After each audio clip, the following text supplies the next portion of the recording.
Hello and welcome to yet another video math lesson.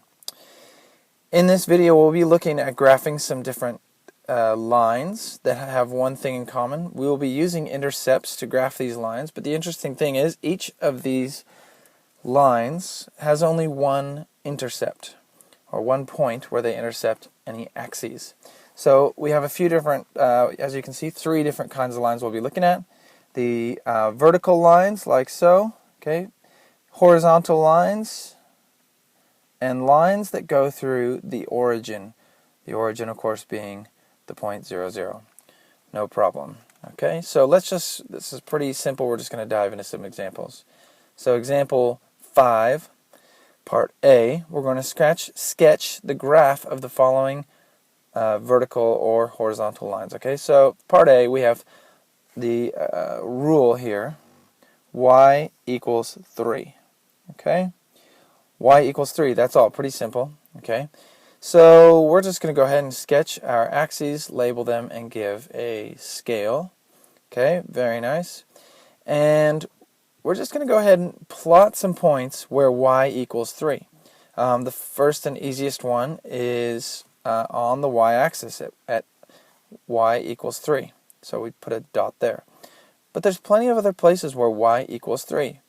Okay, there's the coordinates, y 0, 3. How about the point 3, 3? Okay, over 3 on the x and up 3 on the y. It's still got a y of 3.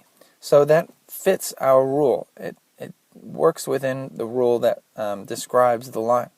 In addition, we could do the point 6.5, 3. Right? That still has a y of 3. There are many. How about negative 7, 3?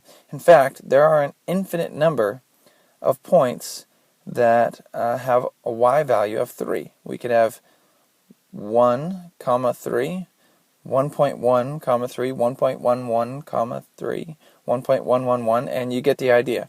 There's an infinite number of these points. So the way we represent an infinite number of points is we just draw that line straight through them. And it's a nice horizontal line. And that's it. It's pretty easy. So we're happy. Okay, part B, we've got x equals negative 4. We're going to do a very similar process here. Draw our coordinates, label them, and give a scale. And we're going to put in a bunch of points where x equals negative 4. How about on the x-axis? Okay, at negative 4, 0, right? That obviously definitely has an x value of negative 4. But as before, there are many of these points. How about negative 4, 3? Maybe negative 4, 5. Negative 4 and negative 5.78992.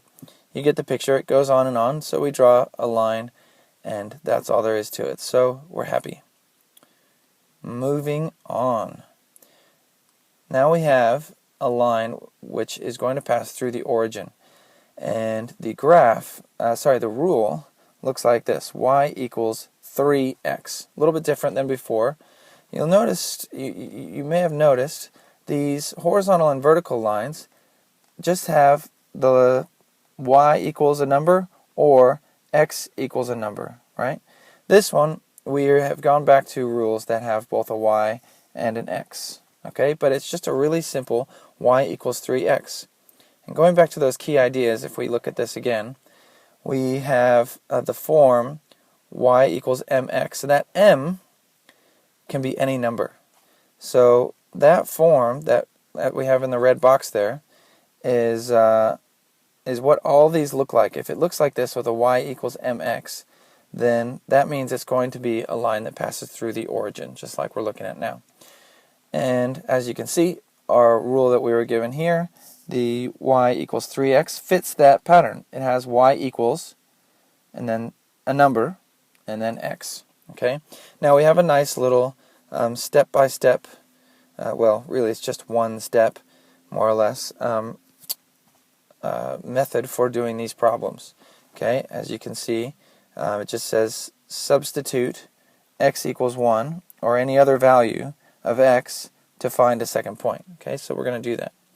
First, we'll graph these intercepts. Okay, y-intercept is 0, 0, and x-intercept equals 0, 0. So it's really the same point right there on the origin, right? And then we want to go through this this step that they give us here to find another point. Okay, so I've written the rule, y equals 3x.